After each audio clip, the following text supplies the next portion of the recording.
ஓம் ஸ்ரீ குருபியோ நமக. ஓம் ஸ்ரீ மகா பெரியவா சரணம். மே 29 இன்னைய தினம் தேய்பிரை சஷ்டி.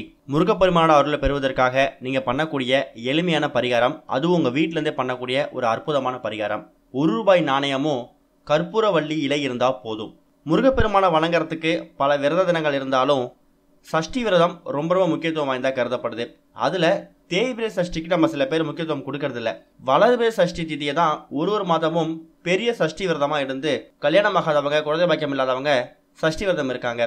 ஆனால் தேய்பிரை சஷ்டி விரதம் யார் எடுக்கலாம் அப்படின்னா, ஒருத்தவங்களுக்கு பண கஷ்டம் அதிகமாக இருக்குது, வறுமை அதிகமாக இருக்குது, மன கஷ்டம் அதிகமாக இருக்குது அப்படின்னு நினைக்கிறவங்க, அவங்களோட ஒட்டுமொத்த கஷ்டமும் தேய்ந்து போகணும் அப்படிங்கிறவங்க தாராளமாக தேய்பிரை சஷ்டி அன்னைக்கு விரதம் இருக்கலாம். ரொம்ப எளிமையாக வணங்கக்கூடிய கடவுள்களில் முருகப்பெருமானும் ஒருத்தவர். அப்பேற்பட்ட முருகப்பெருமானுக்கு பண்ணக்கூடிய இந்த சில பரிகாரங்கள் உங்கள் வாழ்க்கையில் ஒரு மிகப்பெரிய முன்னேற்றத்தையும் மாற்றத்தையும் ஏற்படுத்த போகுது. முன்னாடியே சொன்ன மாதிரி இதுக்கு உங்களுக்கு தேவையான பொருட்கள் ₹1 நாணயம். சஷ்டி விரதத்துக்கு எப்படி விரதம் இருப்பீங்களோ அதே மாதிரி வீட்டில் பூஜையில் விளக்கேற்றி வச்சுட்டு முருகப்பெருமான் ஃபோட்டோவுக்கு பூக்களால் அலங்காரம் பண்ணி நைவேத்தியம் செஞ்சு வச்சு படைச்சிடுங்க.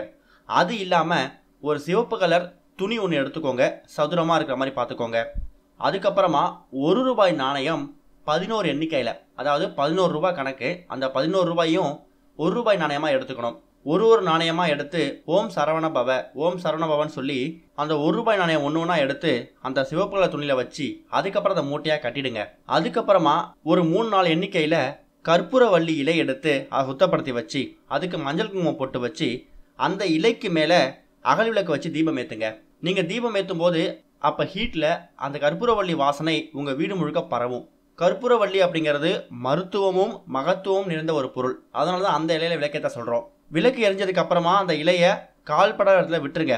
அந்த ₹1 நாணயம் 11 எண்ணிக்கையில் முடிஞ்சு வச்சுருக்கீங்களா மூட்டையா, அதை உங்கள் வீடு பக்கக்கூடிய முருகர் கோவிலுக்கு போயிட்டு உங்கள் மனசுக்குள்ளே என்ன வேண்டுதல் இருக்கோ அந்த வேண்டுதலை வேண்டிக்கிட்டு அந்த 11 எண்ணிக்கையில் இருக்கக்கூடிய முடிஞ்சு வச்சிருக்கக்கூடிய காசை கோவில் உண்டியலில் போட்டுருங்க.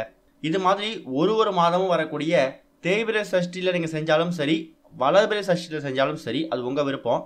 மறக்காமல் பண்ணுங்கள். உங்கள் வாழ்க்கையிலையும் ஒரு கோடீஸ்வர யோகம் ஏற்படும். பண கஷ்டம் தீரும், மன கஷ்டம் தீரும், கடன் தீரும். ஓம் ஸ்ரீ குருபியோ நமக. ஓம் ஸ்ரீ மகா பெரியவா சரணம்.